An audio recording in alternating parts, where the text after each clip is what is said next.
Malakas ikaw sa malakas ikaw sa kuryente.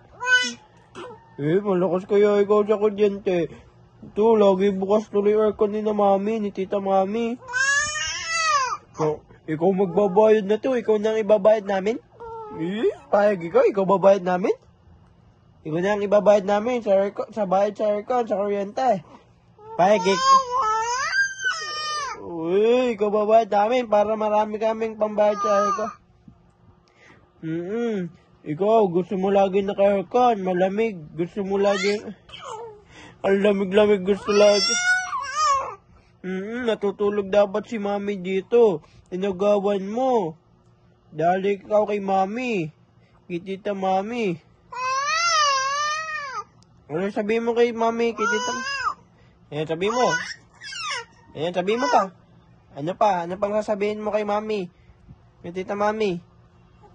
Sabihin mo na, dali. Sasend natin sa GC. Sa group chat. O sasabihin mo kay tita mami. Ayan, okay na? Ano pa ba? May sasabihin ka pa, habol na natin. Ano pa sasabihin natin? Ikaw na magbabayad ng aircon? Ng kuryente? Ikaw na po?